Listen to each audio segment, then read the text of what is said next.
Hello, college football fans, and welcome to episode 203 of College Football Throwdown. I'm your co-host, Alex Schmitz, and today I'm joined, as always, by my dad, Peter Schmitz. Hello, college football fans, and hello, Husker fans who are celebrating mightily. That's right. We're celebrating a big win for once. How nice is that? That is, it's wonderful. It's bringing back some fond memories for me. Yes. Well, for those who may be listening to this podcast for the first time, we're a father-son duo here to talk about college football by college football fans for college football fans.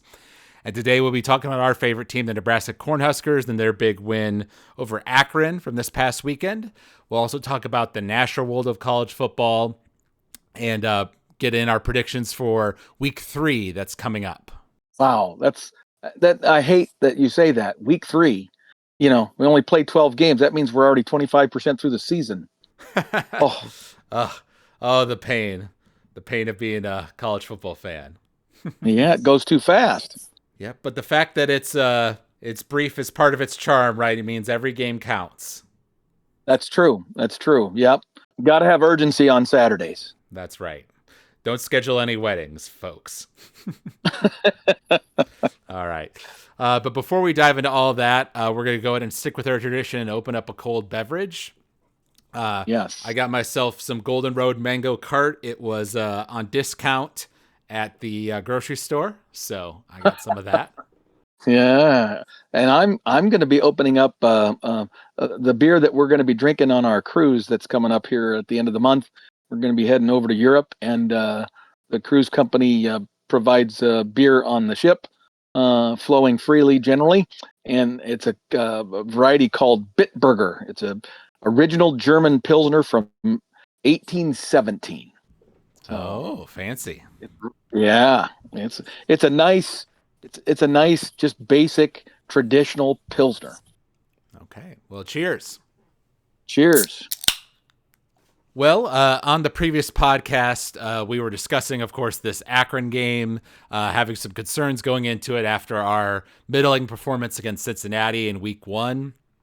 And you were quite upset at the Vegas odds makers because they were saying that the spread was 33 points. So you're worried, if we don't destroy this team, the national media is going to think it's underwhelming. And as such, we gave our predictions. I predicted we would win by 21 points, 31-10. And you predicted around the same, 35-17. But the final score ended up being much more lopsided than that, and even more lopsided than Vegas predicted, 68-0. Yep. Well, and the thing is when you're talking about margins like that, it just seems crazy to me to put out there this expectation that someone's going to win by 7 touchdowns, right? But then certain things can happen that kind of snowball and translate to that. So, I will concede. I guess Akron wasn't as good as I thought. Right. Well, they did lose their first game, and I saw somewhere online that Akron and Houston Christian, who we play next week, that these are like the 2 weakest, or combined at least, like they're like the 2 weakest teams we've played in like a long time, in like a decade plus or something like that. I would say that's pretty easy to say. Yeah. Yep.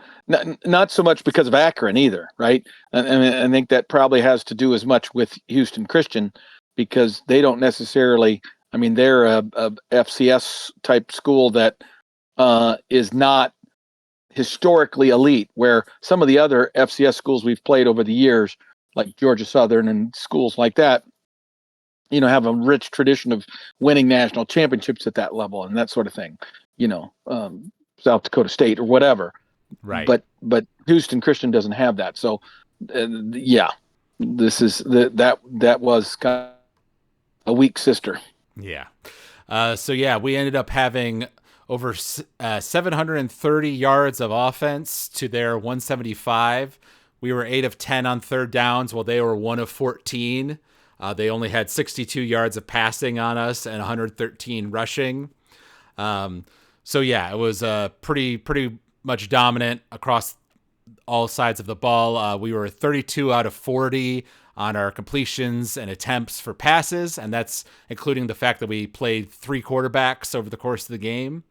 So yes, it turned out to be what we wanted, which was a dominant win where we could bring in our second and third team guys later on in the game and give the fans something to look forward to.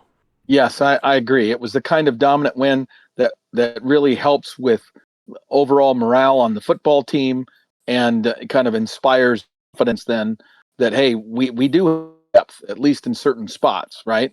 There's still some concerns coming out of the game, but maybe you can begin to see that, well, we've got some depth, particularly on offense, that's worth getting excited about. Yeah. I will say defensively, that 0 is a little bit misleading because they actually did go for 2 field goals in the game, one that they just missed, and then another shorter one that we blocked. So, it was an interesting night for special teams in that we didn't actually punt it even once. So Archie Wilson didn't get to go out there, even though his parents were there in the stadium to watch him, which is kind of funny. But the blocked field goal and the generally, good job we did on we certainly did better on kickoff returns, I would say, than we did against Cincinnati and things like that. So hopefully that coach is a bit happier this time. Oh, I think so. I think he's still gonna, kind of judge things a little differently in that there was some missed opportunities. We really should have maybe had a punt return for a touchdown. I mean, there were some opportunities where, one miss. It was just one player away and he's gone. He's to the house. And some of that was him not making that guy miss, and others were, maybe one block away. Right. Which was brought up in the Cincinnati game as well. So we're still working on that. Yes. But I would agree, obviously we're very positive on the overall result of the game. But if I need to be critical with the team, I'm frustrated that Johnson had that fumble right at the 1 yard line, basically, right as he was about to score, that cost us some points. And then on the next drive, I believe it was, we went down to score 7, got it down to 4th and 1, and brought in Heinrich Harburg to do a little QB tush push and didn't get it because it was so obvious that we were going to do that. So there are 14 points that we well, not quite 14 points, but we got the safety off of the bad field position we gave them there. So that's right. 12 points theoretically that could have gone on the board. Of course, if we had those 12 points earlier on in the game, we certainly would have, I think, brought Dylan and the first team guys in sooner. And so that might have changed our final point spread. So, that gets a little bit interesting, but those are the sorts of mistakes that we cannot afford to make against a better Big Ten team. I totally agree with that summary, Alex. The bottom line is it's those kinds of things that are going to separate us from winning football and losing football when we're playing teams that are of equal footing to ourselves. Yes. And, we're obviously going to see that very soon. Yes. And you also predicted on the previous podcast that we would be worse on penalties in this game than we were in game 1, which did turn out to be true. We had 6 penalties for 71 yards. Definitely, I remember several happened on one particular drive later in the game where you could tell that, maybe some of the second team guys were in, or they weren't as focused because the game was already so out of reach for Akron. And we just made some stupid kind of mistakes. But those are, 15-yard penalties, right? So that's another thing I hope they drill in practice. Yes. Well, and I mean, it's crazy to me watching a bunch of college football this weekend, not just our game or even Big Ten games, but across the board. The wide variation in how referees are calling pass interference and the amount of physicality that they're allowing to happen is dramatically different from, crew to crew. Right. Which, that's nothing new. We have seen that in the past for sure.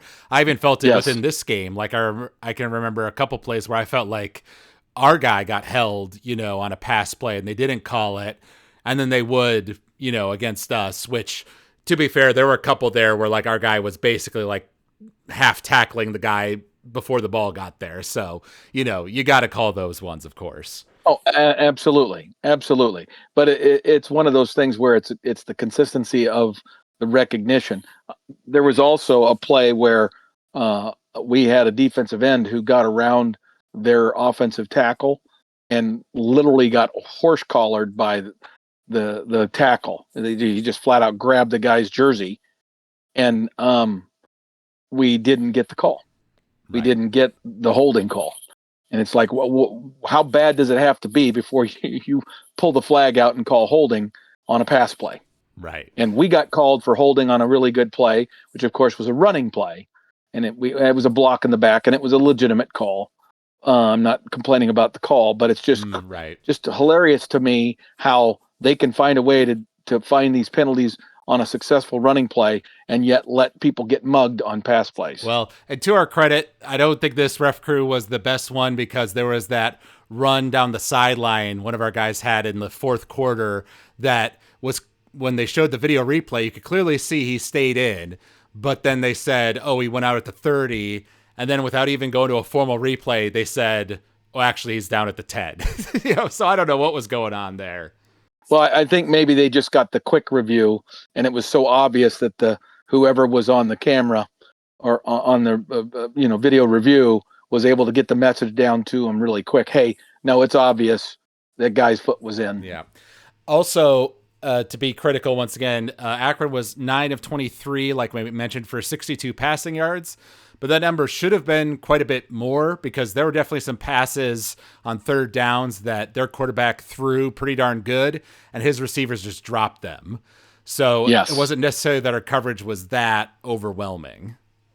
I 100% agree. Wanted to make sure I mentioned that as well. So good point, Alex. I agree that their quarterback actually threw the ball a lot better than his stats would suggest. Yeah, I would agree. But yes, in terms of, positives, obviously there's a lot of good to take away. Dylan had a very good night. Interestingly, Coach Rule kept him out, for the first possession of the offense in the third quarter.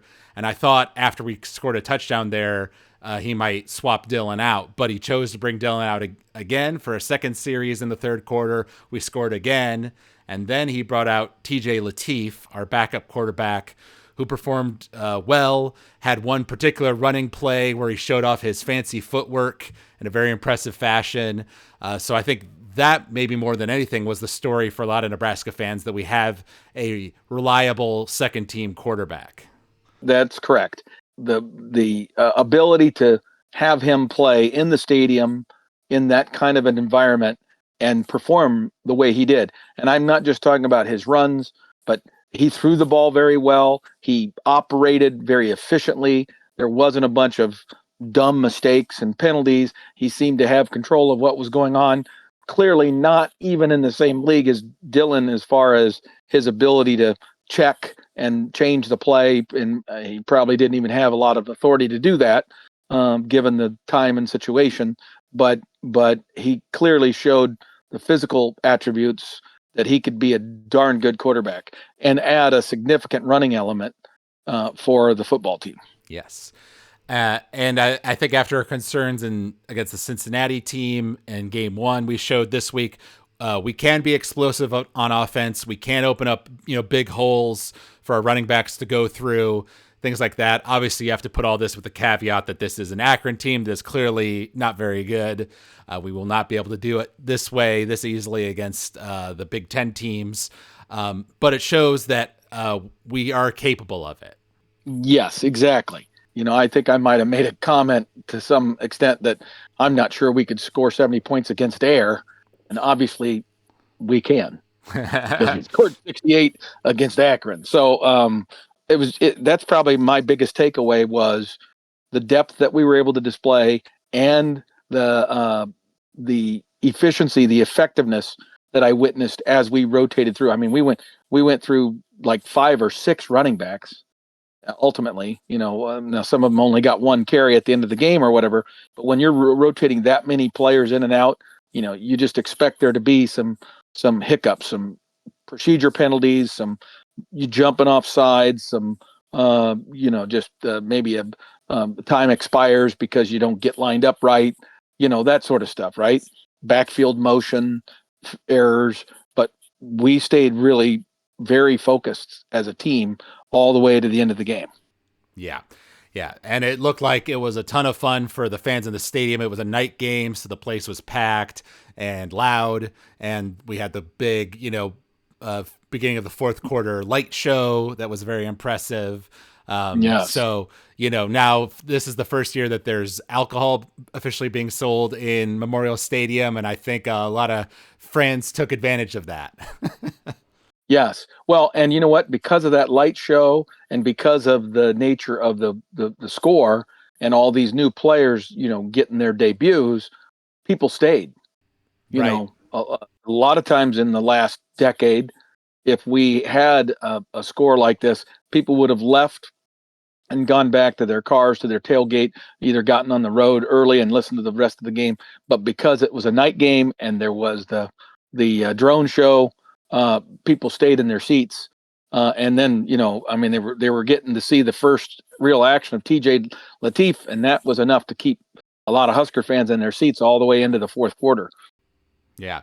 Now, I did see this question get brought up by some fans after the game. So let's assume that Dylan remains healthy and is, doing well throughout the season and is our clear number one quarterback, and TJ doesn't get much playing time aside from maybe a situation like this against Houston Christian next week.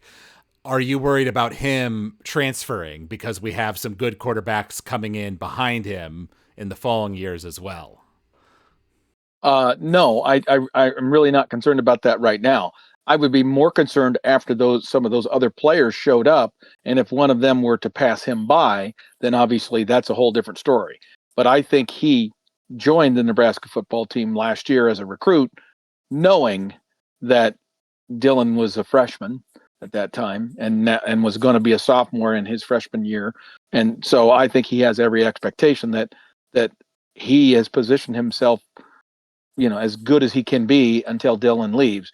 Now he probably is assuming that Dylan's going to leave after his junior year, right? I don't think he's expecting Dylan to play for 4 years at Nebraska.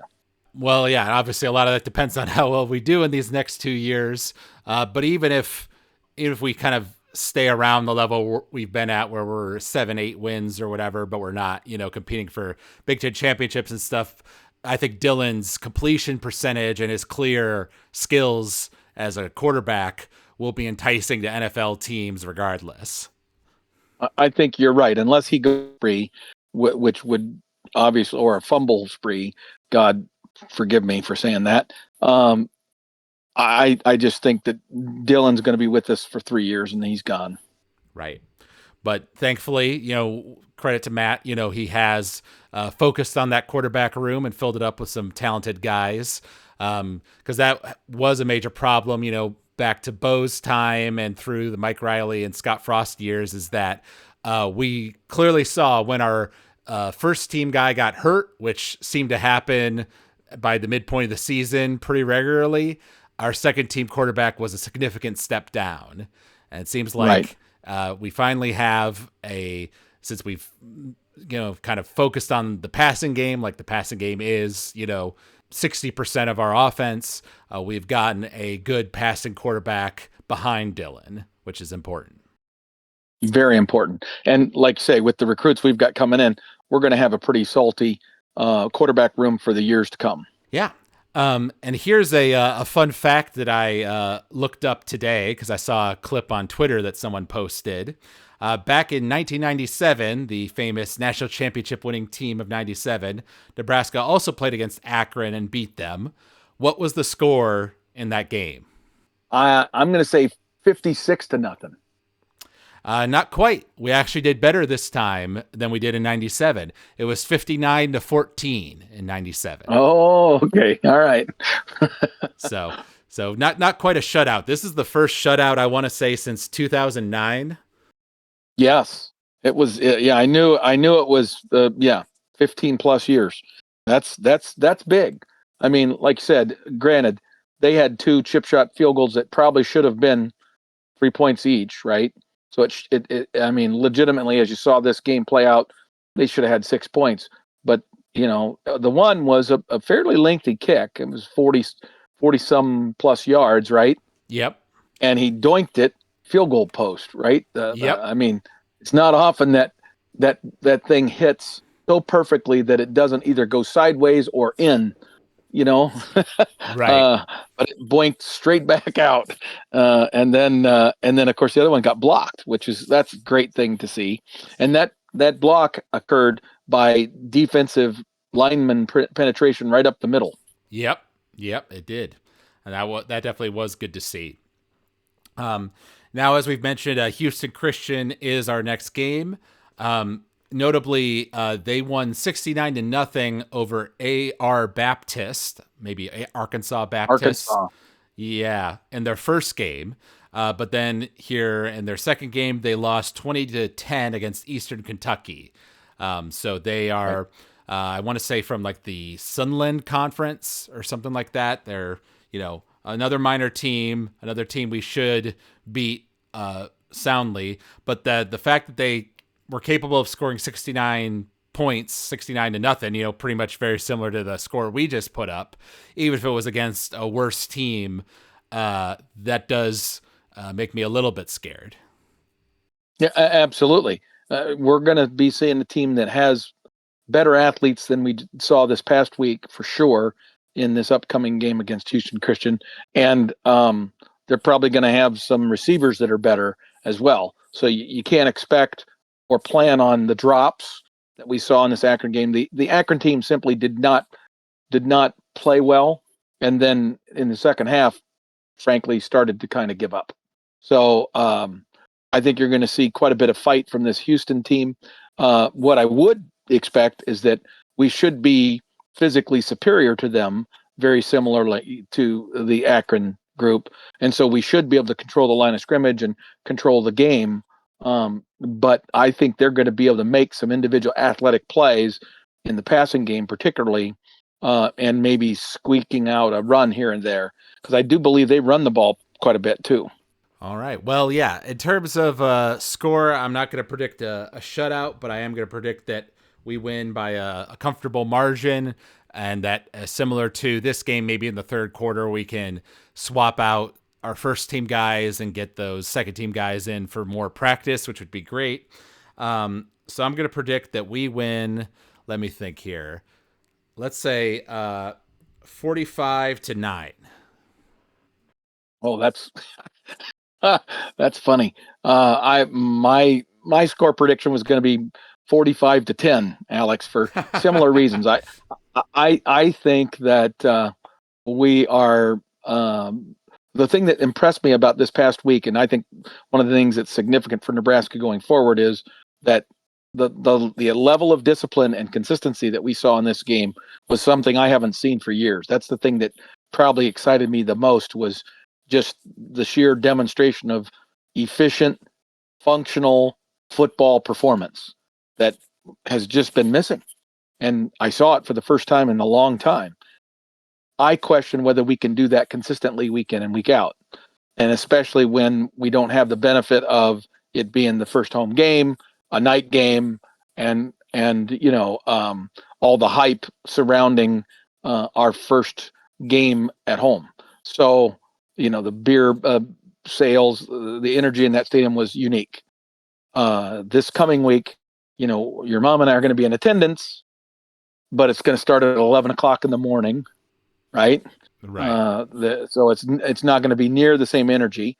We're playing a team that now, because fans are fickle, and so it's what have you done for me lately? We're going to expect, as a fan base collectively, that we're going to sit on our hands and expect to be entertained by this great team that we saw last week.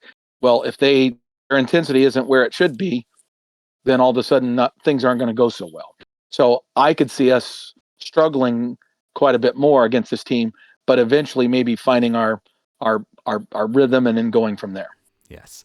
Well, I think you can even see that with us, right? We predicted more conservatively around 20-point margin against Akron last week. And now after we saw this big win, we're predicting we're going to win by 35 points. Right. Right. Well, and again, Akron is a Division 1 bowl championship level series Right. school FBS. versus a FCS, which is what Houston Christian is. So, I mean, Right. they're a whole level of football below us. They don't have 85 scholarships in the same way that we do, and things of that nature. We should have an even greater advantage over this team than we did Akron. Right. Right. Theoretically. And I was going to say, I do agree that the atmosphere definitely is not going to be the same because, like you say, it's 11, not a night game.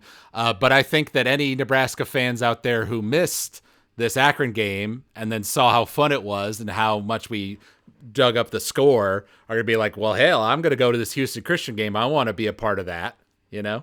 Right, right. Well, that we definitely are a fan base thirsty for success. So, but I think that it's going to have to come not by energy in the stadium. The stadium is going to start out flat, and our football team is going to have to find its own energy to begin the game and its own focus. And if they're able to do that effectively and put some big plays out there that get people fired up, then the energy will take care of itself and it'll be rolling. But if they don't, then that stadium is going to be a vacuum. All right. Very good. And then one minor thing I just wanted to bring up real quick. Matt Rule's been doing some more media stuff this season than he has in the past. Not only does he have his own podcast that he started, but he's also been appearing on the Pat McAfee show. We believe he's going to be a weekly guest throughout the whole season to talk about, the last week's game. So he already did that for, Cincinnati. And I listened to Matt's podcast episode where he talked about the Cincinnati game, and the co-host with him brought up some national conversations and some of the big games from last week. So on the one hand, it's great from a recruiting perspective, and like for millennials like me, we love consuming all the YouTube content and stuff versus like radio shows and press conferences and things like that. So it's a more approachable way for him to get out there with the fans. On the other hand, you don't want your coach to become too kind of self-absorbed or feel like they're, devoting more time to these side projects than to the team. I would say probably the prime suspect of that criticism would be someone like Coach Deion Sanders with his Coach Prime thing and all the, business opportunities and things he's doing off on the side. So you don't want to go to that extent, but do you think what Matt's doing right now is overall a positive? I think he intends for it to be, and I think so far it has been a positive. But I kind of agree with you that there is the concern that, hey, how do you have time to do this? Because it's very well done. I mean, I've watched the 2 episodes, and they're both exceptional. But if you really look at it, you can realize that it probably doesn't take him that much time to do it, right? Like when you actually look at the segments, it's not like he's redoing it over and over and over again to get it just right. So, and I think his whole goal is to give fans and more specifically recruits or potential recruits, a little bit more access and visibility into the culture of Nebraska's program. And he's trying to highlight Nebraska. I think he even brought it up in either this past podcast of his that so many players come to Nebraska and are blown away by what they see because their expectation was very different. So he's slowly showing off all of the incredible amenities and programs and things like that and discussing those kinds of things. What I find interesting is how much detail he's going into about other teams and other games. And that's the part that is a bit, I'm not sure how that's going to go. You know what I mean? Because he's making comments about other teams in season that aren't even related to his team. Right. And that's if he makes a particularly hot take or whatever, that's the sort of thing that other media outlets will pick up and it'll get it reported on ESPN. And then, it could become a little controversy or whatever. Right. A distraction. Right. So, yeah, I think I agree with you. It's a good recruiting tool and it's great to give insights into things, but hopefully he doesn't take the punditry too far. Let's put it that way. Right. It's clear that he's really good at it. He's Yes. comfortable doing it, so it's easy for him to do. I don't think it takes that much time. And again, because of the staff size that he has and stuff, I think he's trying to pull out all the stops. He's trying to be creative. And again, he recognizes the history of Nebraska. We were the first ones with a training table. We were the first ones with a large screen TV, and the tunnel walk was the first entrance of its kind when it happened back in '94. We were the first ones to really integrate strength and conditioning and weight training the way that previous football teams exercised. There's just so many things, our academic support program, our life skills programs, all cutting edge. And now more recently, many schools ended up duplicating our NIL cooperative, the 1890, and its organizational structure has become kind of the standard for NIL organizations throughout the country. And so now with our new facility, some of the recovery techniques and equipment that we integrated into our new facility are now absolutely going to be the part of everybody else's facilities going forward. We are cutting edge. And I don't know, well, I sent this to you. You saw the little video of Nebraska's media center that's part of their facilities there. It's top notch. I mean, it's leading Yeah. edge. Yeah, no, I was joking because I did apply to the University of Nebraska back in 2011 when I graduated. I'm like, man, if they had facilities like this back then, maybe I would have changed my mind. Yep. So, some positive vibes coming out of Lincoln this week, which is definitely a good thing. Now, in terms of the national world of college football, there were a few games of interest. One that was quite surprising to me was Oregon played against Oklahoma State and absolutely crushed them 69-3.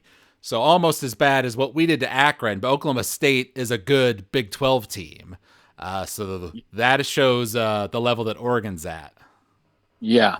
Oregon is very impressive. Yeah. Well, and people forget, they kind of disappointed in the actual playoff last year, but going into it, they were the clear number one. They looked like they were world beaters. So they may have a bit of a chip on their shoulder to prove it for real this time. Absolutely. Yeah, I'm going to have my eye on Oregon all season because I think they might very well be the best team in the country. Yeah. And we brought up the Iowa State-Iowa rivalry game last week, and Iowa State did end up winning that, but it was only 16-13.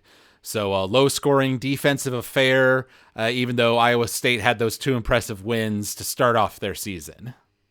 Yeah, classic Iowa football. Iowa played the game, muddied it up, just like they always do. Ugly, ugly football, just awful. And then but then comfortable as if they were taking an afternoon stroll at the in the fourth quarter, and what they just needed one more play. If they'd been able to make one more play, stop Iowa State on that final drive, Iowa State ended up being able to control the clock and just consume the clock on a late drive where it was 5, 6, 7 minutes. It was a huge drive, and then they got 3 points out of it. Still not enough to win the football game, and Iowa still ended up getting the ball back basically with 2 minutes to go and a 3-point deficit. And then all Iowa needed to do was just make a few first downs and get themselves into field goal range, and they always have a great kicker, and they would have tied that score up and been right where they normally were, comfortable being. But they didn't quite get that done. They didn't get far enough and ended up fourth down, and they didn't convert, and it was over. But huge deal for Iowa State, and just classic Iowa football. I think I saw some comment online that was making a joke about their quarterback, who I believe transferred in from another school and was quite well regarded, and how he had pretty dismal numbers in this game. It's like, well, welcome to Iowa. This is what happens to quarterbacks here. It's true. Yeah. No, he effectively won the Walter Payton Award for being the top player. Like, that's the Heisman Trophy of the FCS level. So he was exceptional.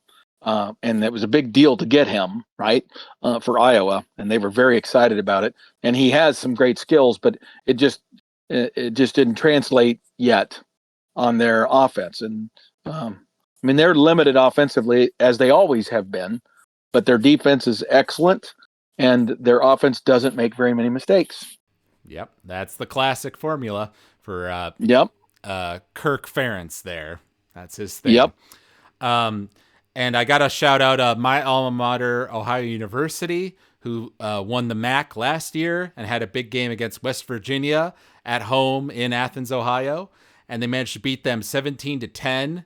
Kind of an ugly game. It was 17-7 at halftime. So Ohio did not score a single point in the whole second half, but their defense did good enough to keep West Virginia just to those 3 points. And Ohio was even down on turnovers. It was 2-1 on the turnover margin, but that one that Ohio got off of West Virginia was close to the end of the game when West Virginia was trying to drive. So that was a big momentum moment. Yes. Well, and I know that Ohio lost quite a bit of talent off of last year's conference championship team. So for them to play that way against a Big 12 school, that says volumes. They may be in the thick of the MAC again this year. Let's hope so. Now, did you hear anything about this Kansas State Army game where Army won 24-21? No. Okay. Oh my goodness, how did I miss that? Yeah, you did. I didn't watch the recap for it, but I saw this description online, which I thought was funny, which was that for the vast majority of the second half, basically until the final 3 minutes, Kansas State's offense only had 4 plays. And how that happened is that Kansas State got the ball to start the half, punted after a 4-play drive. Then Army went on a 14-play, 8-minute touchdown drive. Then Kansas State had a kickoff return for a touchdown, so they got 7 points, but their offense didn't do anything. Then Army went on a 13-play, 7-minute field goal drive. Then Army went for an onside kick, got it, and went on another 14-play, 8-minute drive. So when they finally got the ball back, there was only 3 minutes left in the fourth quarter. Yep. That's how you do it. It's called keep away. Yep. Wow, that's big. That's big. I mean, it's not a conference game, so it doesn't really hurt Kansas State. But Kansas State was in the conversation of one of the favorites in the Big 12 going into the season, and now because they lost Iowa, was it Iowa State over there in yes, Ireland? So they lost to Iowa State, and now they lost this game. So they've already got 2 losses, including one that's a conference loss. So they got an uphill battle now. Yep. Well, that triple option sure is scary when it's working, isn't it? Oh gosh, yes. Well, and it's the ultimate ball control. Yep. Time of possession was very much in their favor. Yes. And of course, we have to mention the biggest upset from the past week, which was USF beating Florida 18-16. So that was obviously Southern Florida, a big in-state game that Florida would usually dominate. But USF did enough to kind of muddy up the game. And I believe it was 16-15 where USF was down. But then they took the ball from around the 20, drove it all the way down the field to the 5 with time basically running out, and then kicked the field goal to win the game. So Florida fans are not very happy with Billy Napier. Let's just say that. Right. And the crazy thing is Billy Napier has recruited well. Yes. So they got talent on that team. And so to lose, this game, that's a big deal. Now, in this new NIL era, I just don't know. I think coaches are going to have longer leashes because ADs are just not going to be willing to fire them because they can't afford to. I mean, it used to be that when you didn't have to deal with paying players and revenue share and all that, you would go to your big boosters and say, okay, you guys are unhappy with my head coach here. I get it. Then help me accumulate the money to pay him off, and we'll make him go away and we'll go get the new guy, right? Every time you do that, you think about the Nebraska cycles, right? You're paying an old coach literally tens of millions of dollars because you've got multiple years left on a contract. And then you're going out and not just hiring a new coach, you're hiring a new coach and an entirely new coaching staff, and that you're making another 60, 80, $100 million commitment to a new coach, right? So that swap is not what it used to be. It's a much bigger deal. So ads have to be a lot more patient with their head coaches than they used to be. I do get your argument there, but here's my counterpoint. Because of the amount of NIL that's being spent, that almost puts more pressure on the coaches, because it's like, hey, we're signing the checks that you want. We're getting the players that you want. So you better deliver to recoup on this investment. And if you don't, there's going to be extra pressure on you to go. So what I think may happen is that coaches will still be turned around and kicked out the door pretty quick, but that they will purposefully negotiate for either shorter contracts or smaller buyouts than has been the norm in the past decade or so. Because I do agree, like we had with Scott Frost, right, where he had this enormous buyout on his contract because it was for 7 years or whatever.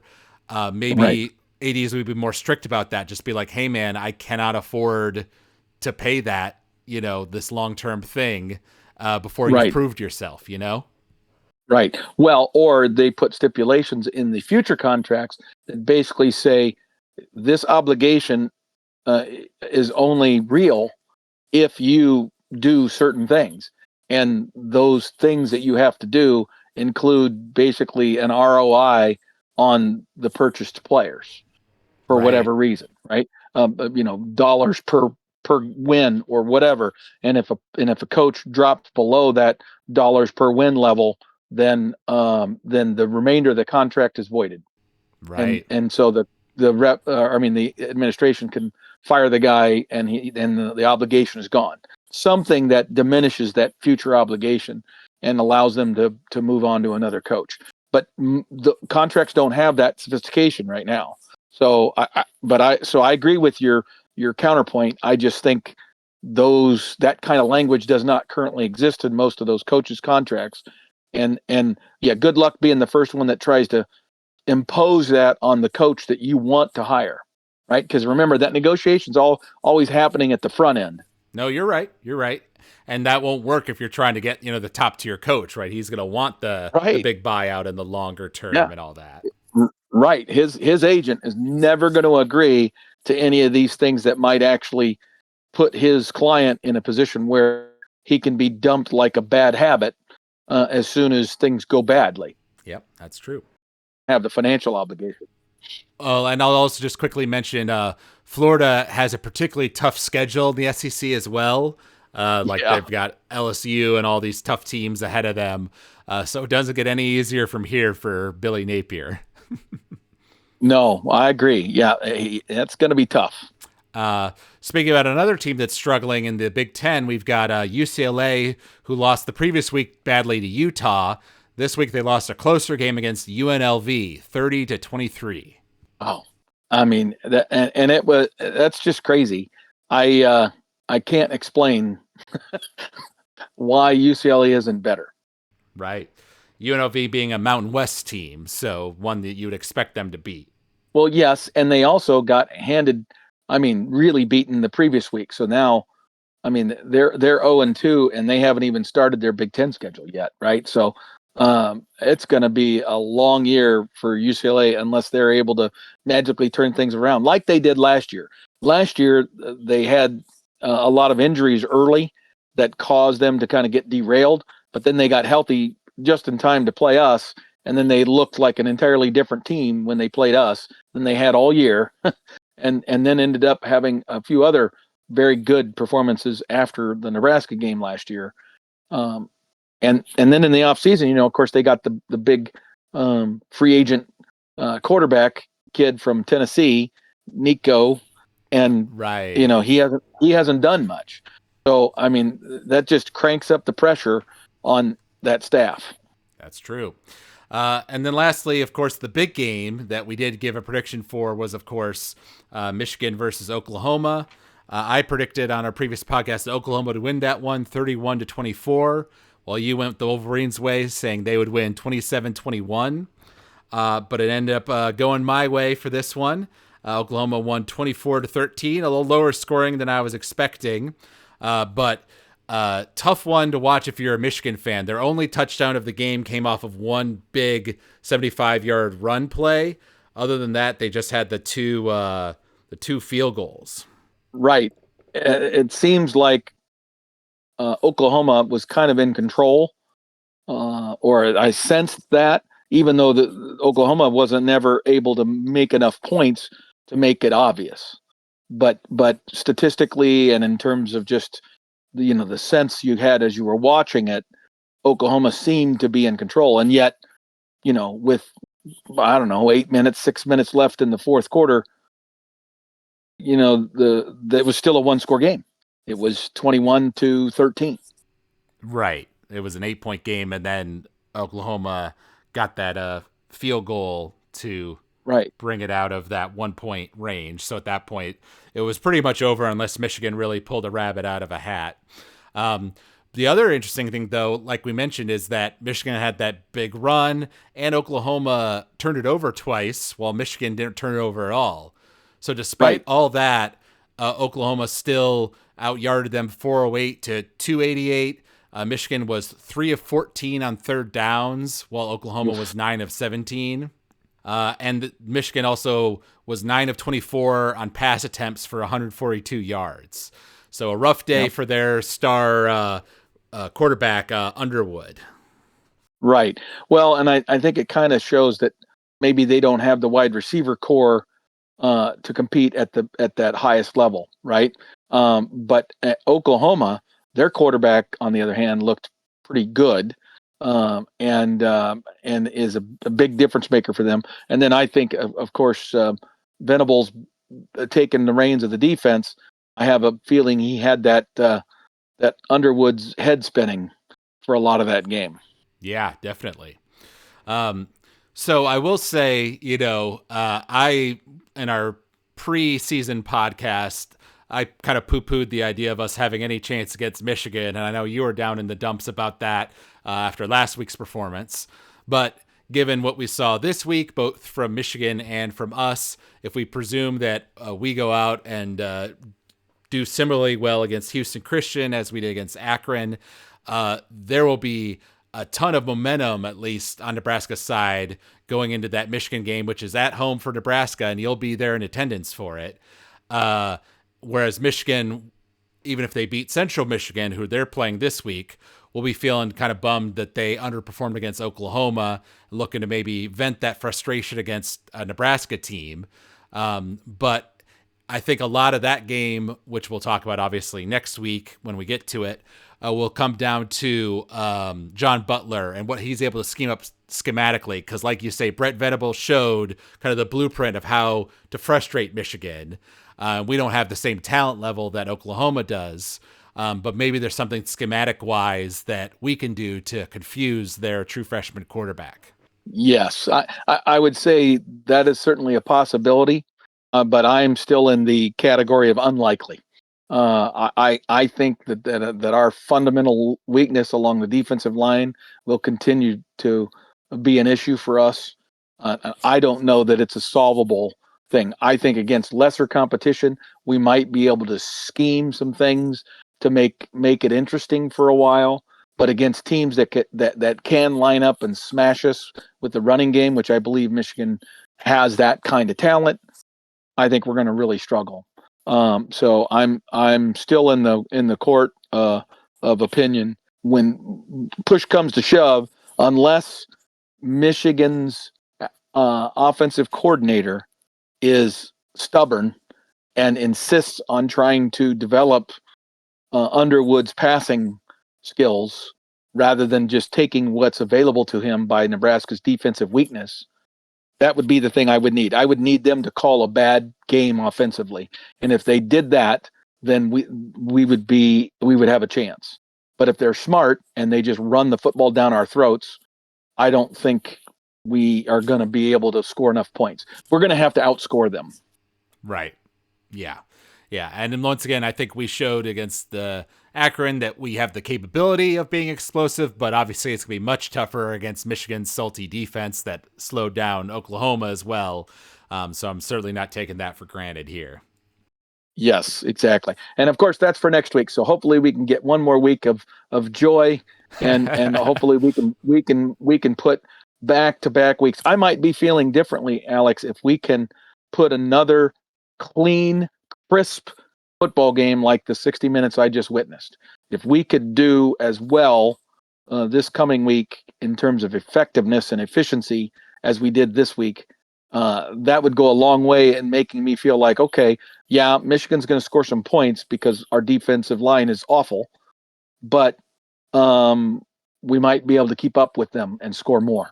Now, looking ahead to week 3 in the National World of College Football, there are a few games of interest, particularly in the SEC.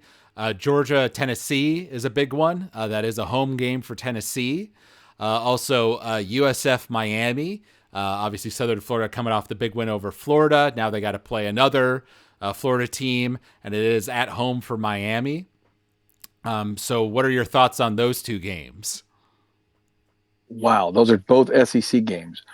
Well, I'm picking Georgia and Miami. Remember, Miami beat Notre Dame. Yep, they did. I was just going to say Notre Dame made some definite mistakes. They had some big turnovers in that game. But yeah, the fact that it is Miami and it is at home for them, I think definitely gives them an edge. Yeah, and the at home thing, and Miami's fandom is the most fickle and fair weather of anybody. But I guarantee you that place will be rocking for this game against Florida. Well, and I suppose if there was anyone on the Miami team that was thinking we could overlook USF, or they're the little brother, seeing the way they played against Florida and the fact that they beat a good team in week 1 as well. So they're looking formidable for sure. Oh yeah, USF had beaten Boise State, I believe it was. That's right. Yes. I definitely agree with you on Georgia. I think they're just always so good, and Kirby Smart's a great coach. So I think I'm going to lean Georgia's way as well in that game. Maybe a bit lower scoring, since that seems to be the trend with a lot of these games so far this year. So I'm going to say Georgia wins that one. Let's say 27-17 over Tennessee. Okay. You know what? I'm going to say I agree with you. I'll even go lower. I'm going to go 24-17 Georgia. And then as for USF Miami, I know I just said all that about Miami, and my brain is saying that they will probably win. But my heart is wanting to go with UCF and side with the underdog here. It's USF, isn't it? Or I'm sorry, USF. USF, yes. Yes. Okay, got it. There's too many Florida teams. Hey, there is. You're right. So I'll say that they managed to keep the score lower and will win in a nail biter, similar to what they did against Florida. So let's say that they managed to squeak one out, 20 USF to 17 Miami. Ooh, okay. And I'm going to go with 31 for Miami and 21 for USF. Very good, very good. And also mentioned, as I mentioned, LSU Florida, that actually is being played next week, and it's a home game for LSU. So, yeah, likely that Florida just gets drubbed in that one. I would agree. Yeah. That would be a huge upset if Florida can pull off that victory. Yeah. And the Big Ten, we'll quickly mention Wisconsin's playing against Alabama. I believe they played against them last year, so this is the home and home type thing, and it's a home game for Alabama.